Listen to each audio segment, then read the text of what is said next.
Thanthi TV viewers, this is Karishma here. Mani Seyyon அவருடைய டைரக்ஷன்ல Sundar C உடைய நடிப்புல வெளிவந்த படம் வல்லான். இந்த படத்தினுடைய ட்ரெய்லர் ரிலீஸ் ஆச்சு. இந்த படத்தோட ட்ரெய்லர் பார்க்குறப்போ இதுவும் எப்பவும் இருக்கக்கூடிய ஒரு சைக்கோபேத் த்ரில்லர் படமாக இருக்கும் அப்படின்ற மாதிரி ஒரு எக்ஸ்பெக்டேஷனை கிரியேட் பண்ணிச்சு.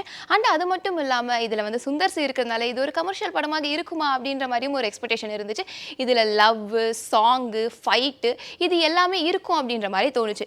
இந்த படம் இன்னைக்கு தியேட்டரில் போய் பார்க்குறப்போ இது ஃபேன்ஸ்க்கும் ஆடியன்ஸ்க்கும் எந்த மாதிரியான ஒரு எக்ஸ்பீரியன்ஸை கொடுத்துச்சு அப்படிங்கிறத தான் இந்த ரிவ்யூவில் நம்ம பார்க்க போகிறோம். இந்த படத்துடைய ரிவ்யூவை பார்க்குறதுக்கு முன்னாடி இந்த படத்தினுடைய ஒன்லைன் என்ன அப்படிங்கிறத பார்த்துக்கலாம். அதாவது ஹீரோ சுந்தர் சி வந்துட்டு ஒரு காப்பாக இருப்பார். அவர் வந்துட்டு நிறைய கேஸை இன்வெஸ்டிகேஷன் பண்ணிட்டே இருப்பார். இந்த படத்தினுடைய ஸ்டார்டிங்லேயே ஒரு தொழிலதிபரை வந்துட்டு ஒருத்தர் வந்து கொலை பண்ணிடுவார். அந்த கேஸும் சுந்தர் சி கையில் வரும். சுந்தர் சி கையில் வரப்போ இவரும் அந்த கேஸை வந்து இன்வெஸ்டிகேட் பண்ணி அந்த கொலையாளி யாரு அப்படிங்கிறத கண்டுபிடிக்கிறாரா இல்லையா அப்படிங்கிறது தான் இந்த படத்தினுடைய ஒன்லைனாக இருக்கு. சுந்தர் சியோட ஆக்டிங்கை பற்றி இந்த படத்தில் கண்டிப்பாக சொல்லி ஆகணும். ஏன் அப்படின்னா மற்ற படங்களை விட இந்த படத்தில் அவருடைய ஆக்டிங் ஆனது அந்த பாடி லாங்குவேஜும் சரி, அந்த ஒரு பெர்ஃபார்மன்ஸும் சரி ரொம்ப அழகாக வந்திருக்கு. அண்ட் இந்த படம் த படமே வந்து சுந்தர் சி அவர்கள் வந்து ரொம்ப வெறப்பா இருக்கிறத பார்க்க முடியுது. மற்ற படங்கள்ல வர ரொமான்டிக் சுந்தர் சி இந்த படத்துல கொஞ்சம் லைட்டா மிஸ் ஆகிற மாதிரியே இருந்துச்சு. அடுத்தபடியா தானியா ஹோப், இவங்க தான் சுந்தர் சிக்கு அடுத்து இந்த படத்துல வந்து ஒரு மெயின் ரோல் பண்ணியிருக்காங்க. இவங்களுடைய ஒரு கேரக்டர் தான் இந்த படத்துல வந்து ஒரு கதையில வரக்கூடிய ஒரு ட்விஸ்ட் அண்ட் டர்ன்ஸ்க்கு காரணம் அப்படின்ற மாதிரியே சொல்லலாம். இவங்களும் அவங்களுடைய ஆக்டிங் பொட்டன்ஷியலை மேக்ஸிமம் புல் ஆஃப் பண்ணி இந்த படத்துல பெட்டரா கொடுத்துருக்காங்க அப்படின்ற மாதிரி சொல்லலாம். இதுக்கு அடுத்தபடியா சர்ப்ரைசிங் ரோல்ல கமல் காமராஜ், தலைவாசல் விஜய், சாந்தினி, அபிராமி வெங்கடாச்சலம் இவங்கெல்லாம் அவங்களுக்கு கொடுத்த கேரக்டரை ரொம்ப அழகா எடுத்துட்டு வந்து அவுட்லுக்காக கொடுத்துருக்காங்க. அடுத்தபடியாக இந்த படத்தினுடைய டைரக்டர் மணி செய்யோன் இந்த படத்துடைய கதைக்களத்தை ரொம்ப அழகாக எடுத்துகிட்டு வந்து ப்ரெசென்ட் பண்ணியிருக்காரு.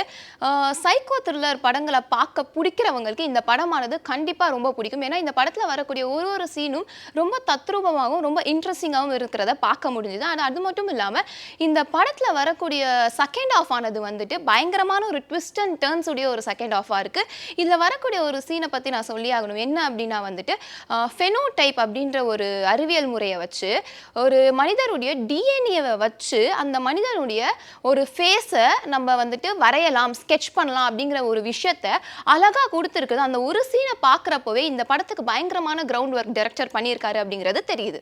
அடுத்தபடியாக இந்த படத்தினுடைய எடிட்டிங்கும் சரி, சினிமட்டோகிராஃபியும் சரி, பட்ஜெட்டுக்கு ஏற்ற மாதிரியான ஒரு எடிட்டிங் அண்ட் சினிமட்டோகிராஃபி இருக்கிறத பார்க்க முடியுது. ஏன் அப்படின்னா இந்த கிரைம் த்ரில்லர் படத்தில் இருக்கக்கூடிய அனைத்து விஷயத்தையுமே அந்த எடிட்டிங்லையும் சரி, சினிமட்டோகிராஃபிலையும் சரி ரொம்ப அழகாக காமிச்சிருக்காங்க. இது மட்டும் இல்லாமல் இந்த படத்தில் வரக்கூடிய பேக்ரவுண்ட் ஸ்கோரும் இருக்கட்டும், மியூசிக்கும் இருக்கட்டும், எந்த இடங்கள்ல எப்படி வைக்கணுமோ அந்த இடங்கள்ல அப்படி வச்சு ரொம்ப அழகாக ஒரு அவுட்லுக் கொடுத்துருக்காங்க. அது மட்டும் இல்லாமல் சுந்தர் சி படம் அப்படின்னாலே ஒரு ஐட்டம் சாங் கண்டிப்பாக இருக்கணும். அது இல்லாமல் ஒரு ரொமான்டிக் சாங் இருக்கணும். இந்த படம் ஸ்டார்டிங் ஆரம்பிக்கிறதே ஒரு ஐட்டம் சாங்கோட தான் ஆரம்பிக்கும். அண்ட் சுந்தர் சியோடைய ஒரு ரொமான்டிக் சாங்கும் தானியா ஹோப்போட இருக்கும். அதுவும் ரொம்ப அழகாக வந்திருக்குன்னே சொல்லலாம். ஸோ மொத்தமாக இந்த படமானது வந்துட்டு ஃபர்ஸ்ட் ஹாஃப் வந்துட்டு ரொம்ப விறுவிறுப்பு இல்லாமல் இருந்தாலும் பார்க்குறதுக்கு பெட்டராக இருந்துச்சு. அந்த செகண்ட் ஆஃப் ஆனது ரொம்ப ட்விஸ்ட் அண்ட் டர்ன்ஸோட நிறைய விறுவிறுப்பான ஒரு சீன்ஸ் எல்லாம் வச்சு ரொம்ப அழகாக வந்திருக்கு. இவ்வளோ நேரம் இந்த படத்தினுடைய ப்ளஸ் எல்லாமே பார்த்தோம். இப்போ இந்த படத்தோடைய மைனஸ் என்ன அப்படிங்கிறத பார்த்துடலாம். இந்த படத்தில் முக்கியமான மைனஸாக என்ன தோணுது அப்படின்னா வந்துட்டு சுந்தர் சி மற்றும் வந்து தானியா ஹோப்புடைய கெமிஸ்ட்ரி ஆனது வந்துட்டு ரொம்ப பெரிய அளவில் ஒர்க் அவுட் ஆகாத மாதிரி இருக்கு. ஏன் அப்படின்னா நிறைய ரொமான்டிக் சீன்ஸ் இருக்கணும், லவ் பண்ணுற சீன்ஸ் எல்லாம் ஒரு கெமிஸ்ட்ரி மிஸ் ஆகிற மாதிரியே இருக்கிறத பார்க்க முடியுது. அண்ட் அது மட்டும் இல்லாமல் இந்த படத்தில் வரக்கூடிய அதுவும் செகண்ட் ஆஃப்ல வரக்கூடிய நிறைய கேரக்டர்ஸ், ஃபார் எக்ஸாம்பிள் சொல்லணும்னா சாந்தினி கேரக்டராக இருக்கட்டும், அண்ட் மதன் கேரக்டராக இருக்கட்டும், அண்ட் தலைவாசல் விஜய் இவங்க எல்லாரையுமே டைரக்டர் வைக்கணும்னு வச்ச மாதிரி இருக்கு. நிறைய சீன்ஸ்ல இவங்க வரல. அண்ட் இவங்களுடைய கேரக்டரும் பயங்கரமான ஒரு இம்பாக்டை கொடுக்கல, ஒரு வைட்டல் ரோல் பே பண்ணலை. ஸோ அதுவும் இந்த படத்தில் ஒரு மைனஸாக இருக்கு. இந்த படத்தில் வந்து ரொம்ப இம்பாக்ட் கொடுக்குற மாதிரியான எந்த ஒரு சீனுமே இல்லை, ரொம்ப கனெக்ட் பண்ணக்கூடிய ஒரு எந்த சீனுமே இல்லை. எமோஷனல் கனெக்ட் எல்லாம் வரப்போ இந்த படத்தில் அவ்வளோ ஒருத்தங்க இறந்துட்டாங்க அப்படின்றப்போ நமக்கு அது ஒரு எமோஷனல் கனெக்ட் கொடுக்குறோம் இல்லையா, அந்த மாதிரி எந்த கனெக்ஷனுமே எந்த ஒரு எமோஷனல் இம்பாக்டும் கொடுக்காததும் ஒரு மைனஸாக இருக்குது.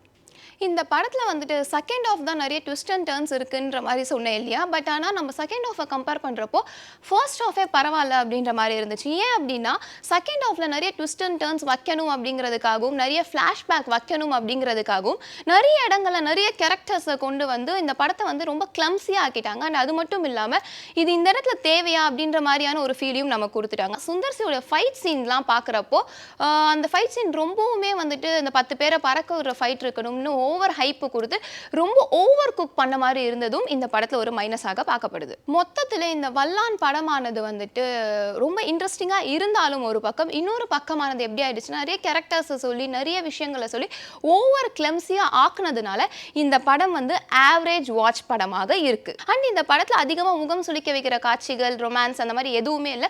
ஃபைட்ஸுமே ரொம்ப பெரிய அளவு ஃபைட் இல்லை. அதான் 10 பேரை பறக்க விடுற மாதிரி ஒரு காமெடியான ஃபைட் இருக்கிறது தான் பார்க்க முடியுது. நீங்க இந்த படத்தை பார்த்துருந்தீங்க அப்படின்னா இந்த படம் எப்படி இருந்துச்சு அப்படிங்கிறத கமெண்ட்ல சொல்லுங்க. பார்க்கலன்னா பார்த்துட்டு வந்து கமெண்ட் பண்ணுங்க. நான் இந்த படத்துக்கு எவ்வளோ ரேட்டிங் கொடுப்பேன் அப்படின்னு பார்த்தீங்கன்னா 10க்கு 7.5 கொடுப்பேன். ஸோ இதே மாதிரி நிறைய ரிவ்யூஸ்ல உங்க எல்லாரையும் வந்து மீட் பண்ண. Until then, like cinema, share cinema, watch cinema. Bye.